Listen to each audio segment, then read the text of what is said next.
কালকে দেখেছেন হবিগঞ্জে কি হয়েছে।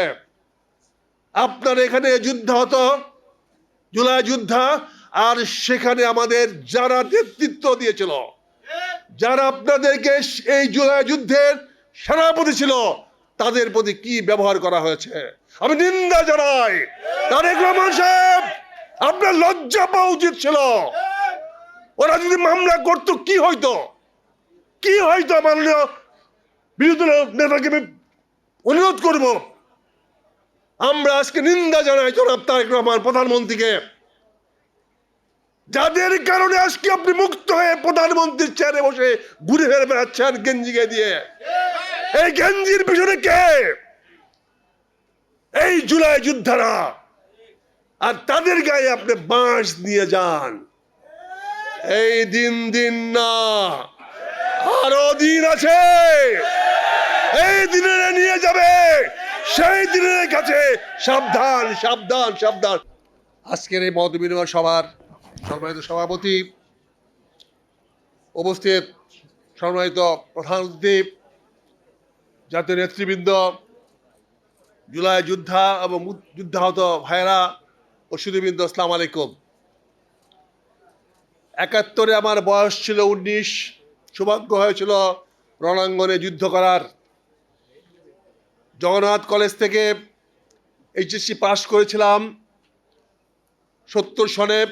তারপরে ভর্তি হয়েছিলাম একই কলেজে। তারপরে মার্চ থেকে যুদ্ধে গিয়েছিলাম। আর ২৪শে জুলাই আমার বয়স হলো ৭৫। তখন তো আর আপনাদের সঙ্গে ওই সারিতে যোগদান করা সম্ভব ছিল না। কিন্তু আমার ৪ জন নাতি নাতনি ইউনিভার্সিটিতে পড়ে।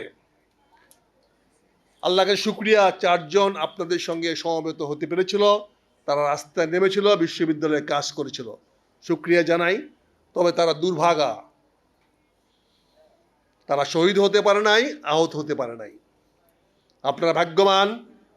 আপনার এদেশের জন্য, এদেশের জনগণের জন্য, মানুষের কল্যাণের জন্য, দেশকে ফ্যাসিবাদ মুক্ত করার জন্য, জনগণের অধিকার প্রতিষ্ঠা করার জন্য আপনারা কেউ চোখ দিয়ে, কেউ বুকে রক্ত দিয়ে, কেউ জীবন দিয়ে আজকে আমাদেরকে মুক্ত করেছেন। আমরা আপনাদের কাছে কৃতজ্ঞ। আমি মনে করি জাতি আজীবন আপনাদের কাছে মুগ্ধ থাকবে।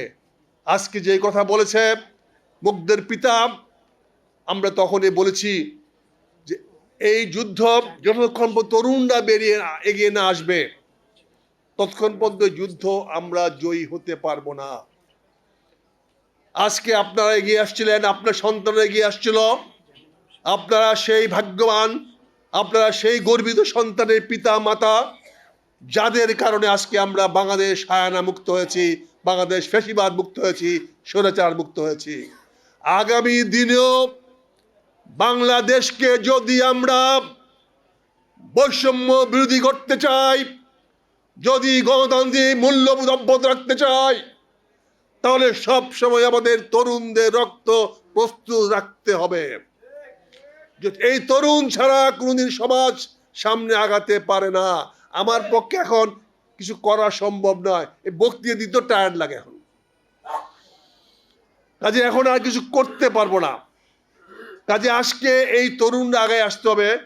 আজকের এই মত বিনিময় সভা অনুষ্ঠান করার জন্য আমি জামাতে আমিরের কাছে কৃতজ্ঞতা জানাচ্ছি। এমন করে এই ধারাটাকে অব্যাহত রাখতে হবে, এমন করে সামনে এগিয়ে যেতে হবে। এই স্পৃহা যেন বন্ধ না হয়। যুদ্ধ আমাদের ক্ষান্ত হয় নাই, সময়ের সঙ্গে রণাঙ্গনের সঙ্গে পরিবর্তন হয়। কালকে দেখেছেন হবিগঞ্জে কি হয়েছে। আপনার এখানে যুদ্ধ হতো, জুলাই যুদ্ধ, আর সেখানে আমাদের যারা নেতৃত্ব দিয়েছিল, যারা আপনাদেরকে এই জুলাই যুদ্ধের সেনাপতি ছিল, তাদের প্রতি কি ব্যবহার করা হয়েছে আমি নিন্দা জানাই। তারেক রহমান সাহেব, আপনার লজ্জা পাওয়া উচিত ছিল। ওরা যদি মামলা করতো কি হইতো, কি হইতো? মাননীয় বিরোধী নেতাকে আমি অনুরোধ করব, আমরা আজকে নিন্দা জানাই জনাব তারেক রহমান প্রধানমন্ত্রীকে, যাদের কারণে আজকে আপনি মুক্ত হয়ে প্রধানমন্ত্রীর চেয়ারে বসে ঘুরে ফিরে বেড়াচ্ছেন গেঞ্জি গায়ে দিয়ে। এই গেঞ্জির পিছনে কে? এই জুলাই যোদ্ধারা, আর তাদের গায়ে আপনি বাঁশ নিয়ে যান। এই দিন না, আরো দিন আছে।